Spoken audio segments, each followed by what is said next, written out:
Good morning, survivors, and how you doing? It is Kraken here, and we're back in 7 Days to Die Alpha 20. And every time I come back to playing this game, it's amazing. It is looking so different. Yes, we had to wait 18 months for Alpha 20 to be released, but I'll tell you what, it was well worth the wait. This place is looking incredible. Absolutely incredible. This just reminds me of Terminator 2, which was a favourite of mine when I was growing up. What a film. Anyway, today, let's get into it. Today we're going to be looking at some of the initial best tips and tricks I can give you. Things that have changed from the previous alphas. So here's 10 of my top tips and tricks to help you survive Alpha 20. Now, let's get cracking. Right, here we go then. Back at the trader. Now, if you finish all of your tier 1 quests, you always get offered, we'll take the ammo, always get offered a bicycle. There it is. Now, the different things you get offered here are all actually pretty good, but that's a guaranteed. Bicycle is always there once you complete your tier 1 quest. So, to be fair, you can get that done in a matter of a couple of days, so it's probably much better to get that rather than making it yourself. Okay, here we go then. On to our next tip. Now, before, you always needed a cooking pot to make boiling water. Back in the day, a long time ago, you did used to be able to use cans, fill up empty cans and boil water that way. Now you can actually boil murky water and turn it into good water by doing it straight in the campfire. So now you do not need a cooking pot. As you can see, I've got nothing up here. You do not need a cooking pot to make yourself boiled water from murky water. And that's a really good one because cooking pots are harder to come by now. So having that as an extra little tip is pretty good. However, do note that it does take quite a bit of time to boil the water in this way. Right, back at the trader for our next little tip. Now, Trader Hugh, we've already completed the tier 1 quest, so we're on to tier 2 quests. So if I go to another trader, you can see we're on tier 1 quest here, so you need to complete all of the trees with each individual trader. So even when I get up to tier 5 quests with Trader Hugh that I was just at, I will still be getting tier 1 quests back at this trader because I've done no work for him yet. And also note that you can now jump down to previous tiers as well. So we're up to tier 2 here. We can go down to tier 1s, and you can do that all the way through the tiers. So if you don't want to do a tier 5 POI, you can go back down to a tier 4, tier 3, tier 2. You can pick which tier of quest you want to do, and that's a really good addition. Right, here we go then for our next quest. Buried supplies have changed, and you can do buried supplies now up to level 3. So there's tier 1, tier 2 and tier 3 buried supplies. Now, we can't do the trick that we used to do before and just go to the southwest corner. This will not work. They are all randomized now. And one thing to note is that the loot very often is 4 blocks down. So it only ever used to be 2 or 3 blocks deep in the past. Now it can be up to 4 blocks deep. So doing buried supplies is not always going to be the fastest thing to do like it used to be in the past. And there you have it. See, this is the stone, which is 4 blocks deep. But remember, you're still going to get all these zombies spawning on you. So you need to make sure you have a way to get out of here. Because if not, it could be very dangerous for you. Right, for my next trick, this one is critical in the beginning parts of the game. You can now craft yourself pipe weapons. There are no blunderbusses anymore. You can craft yourself pipe weapons. So we've got the pipe machine gun here, and this is how you make it: 4, 2 and 6. Pipe pistol, 4, 2 and 6. Pipe rifle, 4, 2 and 6. And you guessed it, the pipe shotgun, 4, 2 and 6. You can also make yourself a pipe baton, but this takes some leather as well. And these are really, really good. The only downside to these is they do use real ammo. So your pipe machine gun uses 7.62, your pipe pistol uses 9mm ammo, your pipe rifle uses 7.62, and your pipe shotgun takes shotgun shells. But the good thing about it is, because they're so cheap and you can repair them just by using one single short iron pipe, depending on which ammo you find while you're out looting, it's worth just having one of each type of weapon that you can carry around with you. Because if you find yourself some more 7.62, then you can jump over to that. If you find yourself some 9mm, you can jump over to the pipe pistol. The only thing to note with all of these weapons is, though, they do take a long time to reload.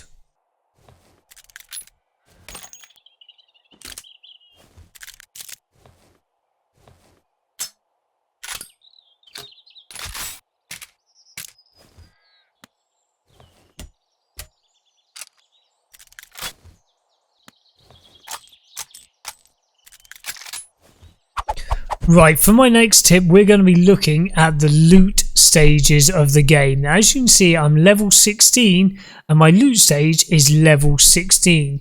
There are different multipliers and buffs that you can get in the game depending on where you are. So if you're just in the pine forest, the green biome, your loot stage is going to be the same as your level stage. Now, different things will give you a buff. Being in a town will give you a buff. Being in a POI, depending on which tier, will depend on what size buff you get and which biome you're in. So that was 16 there. If we now come over into the snow biome and have a look at our player stats, you can see we've now jumped to 52. So you can see that depending on what kind of biome you're in, you'll get a big buff. And that goes for the desert biome as well. That's the second tier up. The winter biome is the third tier up. And the wasteland biome is the highest tier up. So if you want to get those better bits of loot, you need to go to the harder biomes. As you can see from the desert biome, my loot stage is 34. And being in the wasteland biome, my loot stage is 70. So even though being only level 16, you can see how much going to these different biomes really makes a big difference to your loot stage.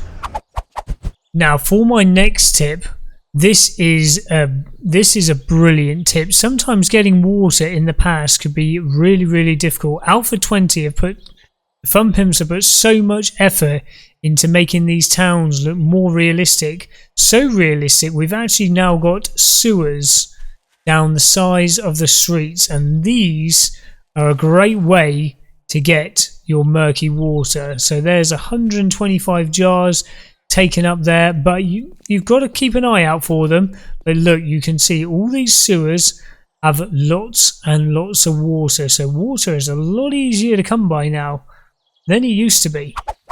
Right, here we go then for our next tip. This one is to do with vending machines. Now, we know food is very difficult to get in the game. Starvation is a real problem now in Alpha 20.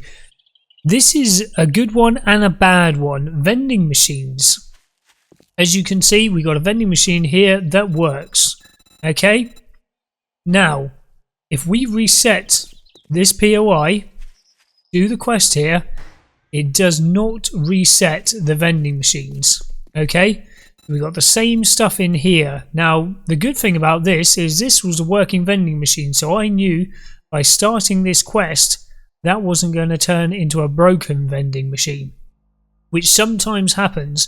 But if it's a broken vending machine, it does not have a chance of resetting into a working vending machine. So that's something to bear in mind. If you find one that's working, you haven't got to worry about doing a quest there, but mark it on your map because food is a real problem. So back at the trader once again. This one is a huge one and it has balanced the game a little bit. As you can see, destroyed workbench. Every single workstation in the entire world, not just traders, but even ones that you find anywhere in the world, are always going to be destroyed. There is no longer working workstations anywhere in the world. This has been confirmed by the fun pimps themselves. Mr. Mad Mole has said, look at that, an antibiotic, really good. But every single station, so any workstation that you find in a trader is going to be broken, and every workstation that you find in just random POIs dotted around the world are going to be broken. There is a cement mixer here somewhere. There it is, destroyed. Every single one. So you're going to have to learn and spec into making those workstations. They do give a chance of dropping the schematic in the workstation though, so it's still worth checking the workstations, but you will not find a working workstation. Now this tip is one of the biggest. This could save your life. Spider zombies, as you might have noticed, have had a complete and utter makeover. The old spider zombies are now upright and normal, and we have a new, twice as scary spider in the world. This spider can now jump through hatches, so you got to be really careful. They can jump straight through a 1 meter square block, so bear that in mind when you're building your horde bases. There you have it guys, 10 of the best tips and tricks I have found so far in the first few days of playing Alpha 20. No doubt we'll find lots more. If you know of any other tips that I haven't covered in this video, please put them in the comments down below. Let's all help each other out surviving Alpha 20. Now, as always, big thumbs up on the video. Please consider hitting that subscribe button, and I'll catch you guys in the next episode. Have a cracking day. See you later.